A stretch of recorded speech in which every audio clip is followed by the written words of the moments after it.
Hello guys and gals, and welcome to a Is It Worth It video. Now, I've done these a few times for key games that I was personally interested in, and a lot of people that have asked me to do these kind of videos too, just, ever since I started doing a lot of rant times and, showcase videos too. A very minority viewer base over here, but still, some ordinary gamers nonetheless. So here's a video for those people who are wondering if this game is worth it. Now, this game, again, Witcher 3, you can tell by the title, but is it worth it? Now, again, these are first impressions slash reviewish, because what I'm about to show you is nothing far into the game. This is all stuff you can access within an hour or two. I'm not going to show you anything further on, mostly because of any copyright flags or whatnot.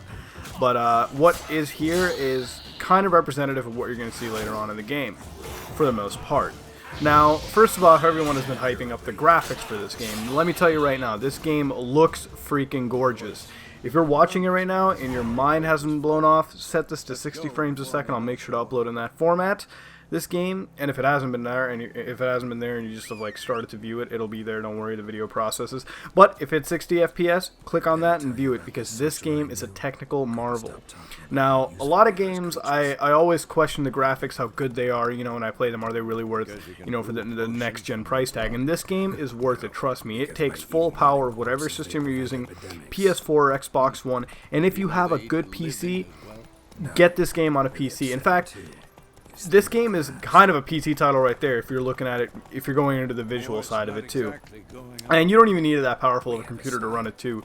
It can run on a fairly decent rig, provided you're not trying to max out or hope for too much out of the visuals. Now, the graphics are a small part of the game, although they do add a lot to The Witcher when you're running around the game world, because a lot of the game world, this is a huge world that you're playing in. It's a huge map. But it's not the fact that it's huge. What makes it unique and truly next gen is the fact that there are a lot more things to do in this world. There's more intricacies, there's more interactive objects, there's more. It makes the whole game world feel much more livelier, not just through NPCs, but through how things react around you. You really feel like there's a world around you. In fact, it's not like it's static or whatever. They don't add things to just buff it up, I guess you could say. This is a world that feels truly, next gen. And when you're going from place to place, it's completely seamless. When you're looking at things out in the distance, it's gorgeous. When you're looking at things up close, it's even more gorgeous. This is a world that captures itself perfectly in every sense of the imagination. But now, The Witcher is not complete without its freaking gameplay. Now, if you guys have played The Witcher games have kind of been different throughout each iteration. Witcher 1 was a typically top-down sort of game. You could play it both ways, but it was identically a very CRPG-heavy game. It was a computer role-playing title, very old school. Witcher 2 and Witcher 3 are more common together. They're more third-person action adventures. And for what they are, they're freaking amazing. Now, Witcher 2 was easily one of my favorite games back in the day, Assassins of Kings. In fact, I fell in love with that game, to be honest. I liked it more than any of the Elder Scrolls game. It was a more mature title, it was a funnier title, it was a darker title, and it was a more immersive title. Now, The Witcher 3 Wild Hunt, I had sort of my suspicions around, is this game going to live up to Witcher 2, and it quite does. Not only, again, is the game world more interactive, because, in my opinion, that's kind of what makes The Witcher, but everything else is much more fluid. There's no sense of cutbacks, there's no consoleizing, here you go, there's no casualization, that's the right word. It is a it is a great title to own. Trust me on that one. It matches up to what The Witcher 2 had set out and what standard that it set. Now, whether you're playing it on any system you want, Xbox One, PS4, or PC, those are the systems it's out for, and you can also get it on the Mac, you will have a good experience throughout. Now, I played a little bit on the Xbox One. I haven't played on the PS4, and from what I've gathered, those systems are running at 30 frames a second and 900p, but they look absolutely gorgeous. It's not even just the visuals. Again, I might say this game is a full title. There's no need for any crazy amount of patching. There's no real bugs given to you on launch. It is a full title given to people on day one, which is a very rare thing, unfortunately, for people to get these days. But again, it's not just game world graphics or whatnot. Let's go to the gameplay. Now, if you guys have played The Witcher 2, you guys notice that the combat is kind of like a mix of CRPG and real time. It still has the same statistics, it still has the same playstyle of that, but it really truly marries that whole CRPG with the real-time world of today. And Witcher 3 commends that, too. It continues it. Now, the footage you're about to see is not great footage. Trust me, I am not someone to demo this game's combat. But this is about 15-20 minutes into the game. And how the combat works is you have fast attacks, you have heavy attacks, but at the same time you can mix your heavy attacks, fast attacks with multiple types of magics. You can set up magic traps, you can use fire magic, you can even control people's minds. And the cool part about it is this magic can also be transformed to the dialogue options later on in the game too, or even in any sense, because the magic that controls somebody's mind, I forget the name right off the top of my head, but that magic can actually be applied to someone in conversation to change how they act. And if somebody sees you doing it, then they call you out, and the whole world sort of changes around you. And that's the cool thing about Witcher 2. There's really, as far as I've seen, there's no, like, computerized morality system. You know, the game is ambiguous. That's what gives it life. It leaves all that up to the player, and people around you can notice it, and it truly makes a difference. Trust me, this is a game that truly will immerse you if you let it. And that's what makes The Witcher 3 amazing. The Witcher 3 is all about immersiveness in the world around you, and just how fluid the game plays. Now, of course, as some of you may know, and if you don't know, The Witcher 3 you play as Geralt, and you're basically a Witcher. I'm not going to go into the whole lore around it. You really got to play the game for itself, and that's one thing that The Witcher 3 also does well, too. You don't really need to play the first two games to get into The Witcher 3. I mean, you kind of do. They're very lore-heavy games, trust me. You'd benefit off playing the first two games. Maybe not the first one. The second one you can kind of start off from. The first one isn't at least accessible to, you know, some people. But this game, trust me, you can jump into it. It's kind of designed that way because I believe The Witcher 3 is made for people to just instantly go into it, if you will. But regardless, this game is definitely worth it. I know I'm going off on like numerous different tangents, but that's because that's how impressive this title is. I have not been blown away by a single title in 2015. Save for Bloodborne. This game comes by, slaps all the standards out of my face and everything, and shows me that, you know what, here's a game that's not, you know, that's not backing down. It's there, and it's ready to take names. This game is definitely up there. It is an adult title, definitely not for children. Definitely don't get this if you have fucking kids for them.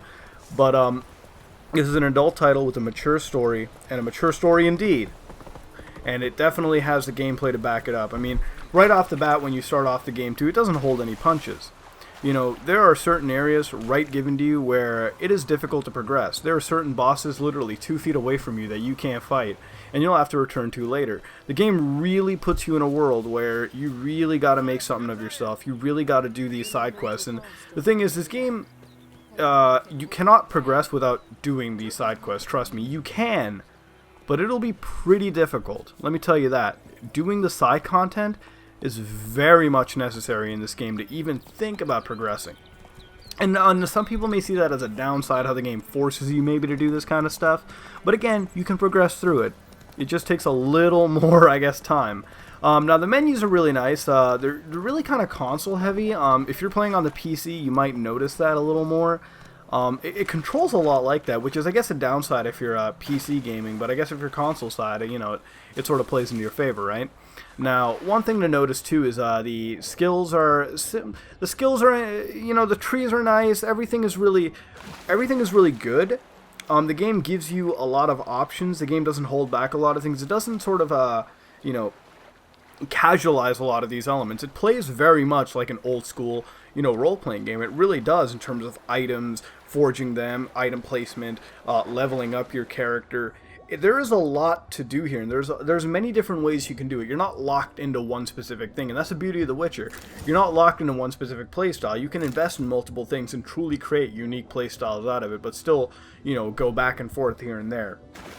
Now, again, just to sum up the topic, I'm not going to take too long in the video, but this game is a title that is worth it. Now, I know I said this a lot for certain games like Destiny, which I'd very much take that back now, but this game is definitely a full-featured game. I've never felt something that is more worth than this title.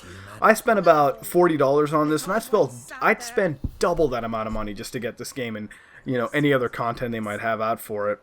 Because it is a game that is genuinely worth it. You know, it's a game that's full-featured, doesn't hold back, looks great, has minimal to no bugs. You do need a beefier system to run it. Obviously, this game is a next-gen title. It feels like a next-gen title. It is a next-gen title. But more importantly, you do get your money's worth out of it, and you do get a story if you're there to find it. If you're looking for a game that has an amazing single-player campaign, a game that will keep you playing for a long time, trust me, this game is up there with lengths of the Elder Scrolls title. Get this game. If you're not into games that are really single-player oriented, or games that are really lengthy, and whatnot, don't get this title then, I guess. And one thing is for sure, if you're cringeworthy to bad voice acting, stay away. This game makes The Room look good in terms of voice acting. Seriously, if you listen to some of this dialogue, the cringe inside you will be wanting to escape. If that is a fucking bad sign to you, run for the hills, people, because this game has the worst voice acting I have experienced in a long time. Room at Kaer Morhen. I was relaxing in the tub, and next to me, Triss? Yennefer. Funny, isn't it? She's never been there. Seemed so real in my dream, though. Was she nagging you about something? True to life, indeed. Dialogue may be good, but god damn that voice acting. Holy hell, it is awful. But that being said, it is a title that is worth it. If you're there to find a great game filled with tons of content, tons of nice single player, beautiful visuals, an immersive world, get Witcher 3 Wild Hunt. Because this title deserves a purchase, and it deserves people to go out and support it. If you're not into this kind of stuff, if you're into more, I guess multiplayer-oriented games and whatnot, if you're not into the whole medieval fantasy, role-playing games, don't get it. Wait for their future game coming out, too. Cyberpunk 2077. It's basically going to be their future, I guess, Witcher series, I guess, if you will. But that being said, is The Witcher 3 Wild Hunt worth it? Yes, it is. This is me, Mudahar, and this has been Was It Worth It?